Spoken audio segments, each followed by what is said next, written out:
آج میں آپ کو پیروں کے پیر دستگیر شاہ جیلانی غوث پاک جی کا واقعہ سنانے جا رہی ہوں، جنہوں نے ایک مردے کو عذاب سے نکالا تھا۔ علی کے لال ہیں جو غریبوں کو پال لیتے ہیں، جو گرتے ہیں انہیں وہ سنبھال لیتے ہیں۔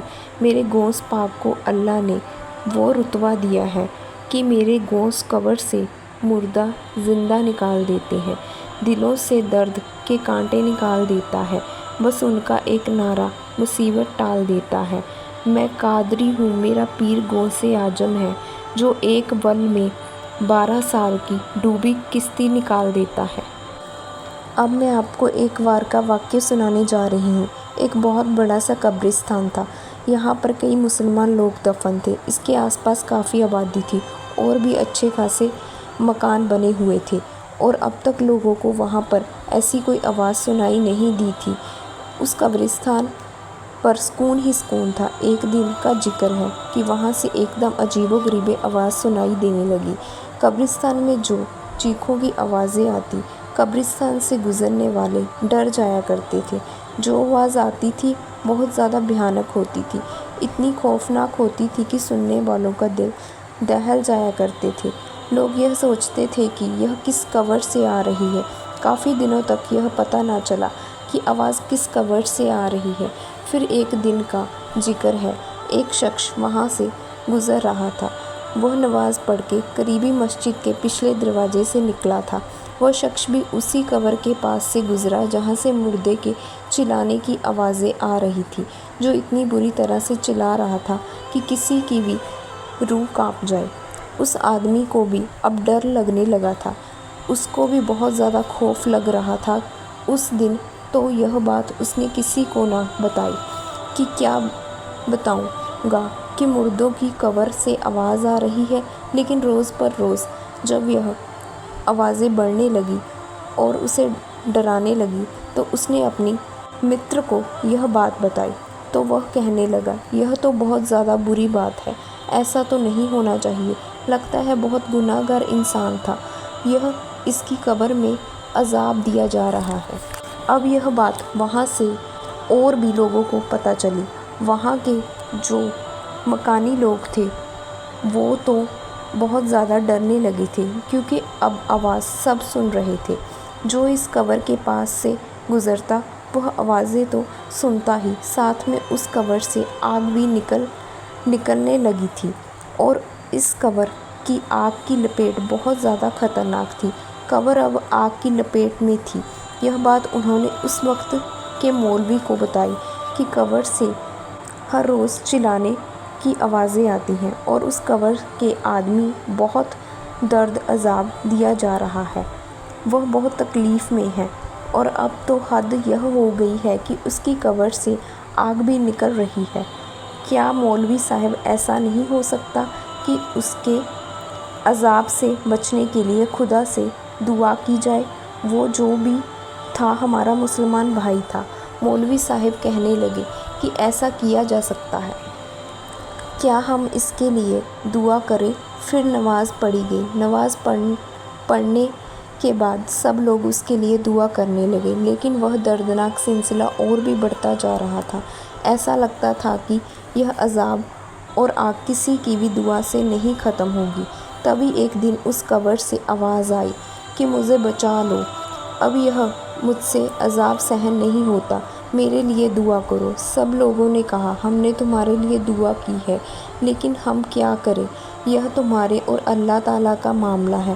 تو وہ کہنے لگا کہ تم لوگ پیر غوث اعظم دستگیر کے پاس جاؤ، ان سے کہو کہ میرے لیے دعا کریں اور سفارش کریں، مجھے ان کی سفارش کی ضرورت ہے۔ تو مولوی صاحب کہنے لگے کہ اب یہ بات غوث پاک دستگیر پیروں دے پیر کو بتانی پڑے گی، دیکھتے ہیں وہ کیا فرماتے ہیں۔ اب ان لوگوں نے غوث پاک دستگیر کے دربار میں جا کر عرض کی، حضور ہمارے محلے میں ایک قبرستان موجود ہے، اب تک تو ہمارے محلے میں ایسا کوئی واقعہ نہیں ہوا تھا، لیکن اب ہم لوگ مجبور ہو کر آپ کے پاس آئے ہیں۔ اس قبر کے مردے نے کہا ہے کہ ہم اس کی سفارش آپ کے آگے کریں، کیونکہ اس سے دردناک عذاب سہن نہیں ہو رہا ہے۔ اور آپ اس کے لیے خدا سے دعا کریں۔ ہم نے اس کے لیے دعا کی لیکن اس کا عذاب اور بھی بڑھ گیا۔ غوث پاک نے کہا، کیا اس نے خرقہ پہنا ہوا ہے؟ خرقہ جو ہوتا ہے ایک فقیری لباس ہوتا ہے جو پیر کی طرف سے ایک مرید کو دیا جاتا ہے۔ لوگوں نے کہا، حضور ہمیں اس بات کا علم نہیں ہے، اس نے خرقہ پہنا یا نہیں پہنا۔ حضور عالم نے پھر کہا کہ کیا اس نے میری بارگاہ میں حاضری دی ہے؟ لوگوں نے کہا، حضور اس بات کا بھی علم نہیں ہے۔ کیا اس نے ہمارے پیچھے نماز پڑھی ہے؟ لوگوں نے کہا، ہمیں اس بارے میں بھی پتہ نہیں ہے حضور۔ پھر حضور کہنے لگے کہ وہ تمہارے محلے قبرستان میں دفن ہے۔ تمہیں اتنا بھی نہیں معلوم کہ وہ ہماری بارگاہ میں کبھی آیا تھا یا نہیں، اس نے کبھی نماز پڑھی ہے یا نہیں، تم لوگوں کو کچھ بھی نہیں پتہ ہے۔ حضور نے لوگوں کو 3 دن بعد آنے کے لیے کہا۔ 3 دن وہ اللہ سے دعا کرتے رہے اور یہ جاننے کی کوشش کی اس نے ایسا کون سا گناہ کیا ہے۔ پھر تیسرے دن لوگ حضور کے پاس آئے اور کہنے لگے، ابھی بھی اس کی قبر سے آگ نکل رہی ہے حضور، اور چلانے کی آوازیں بھی آ رہی ہیں۔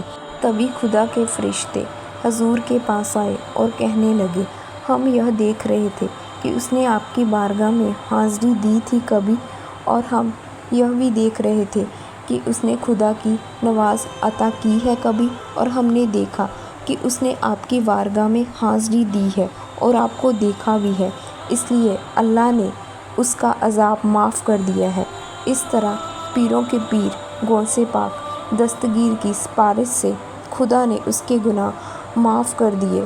پھر حضور نے لوگوں سے کہا کہ اس کی قبر پر جا کر دیکھو۔ جب لوگ اس کی قبر کے پاس آئے تو اس قبر سے آواز آئی کہ لوگو، اب میرا یہ عذاب ختم ہو چکا ہے۔ پیر غوث پاک کی سفارش سے شکر ہے کہ میں ان کے مریدوں میں شامل ہوں۔ یہ تھا ایک واقعہ غوث پاک شاہ جیلانی کا۔ کسی کو دنیا کی دولت ملی ہے، کسی کو زمانے کی حکومت ملی ہے، ہمیں اپنے مقدر پر ناز ہے کہ ہمیں غوث اعظم کی نسبت ملی ہے۔ گر نہیں ملتا در محبوب سبحانی مجھے، کوستی رہتی قیامت تک یہ پیشانی مجھے۔ اے جہنم جلتے جلتے ٹھنڈے دل سے غور کر، کیا بچا سکتے نہیں غوث جیلانی مجھے۔ ہم جن کو اپنا پیر کہتے ہیں، جمانے والے انہیں پیرانے پیر کہتے ہیں، جو جلنے والے ہیں وہ جل جل کے مٹ جاتے ہیں، جو کہنے والے ہیں انہیں دستگیر کہتے ہیں۔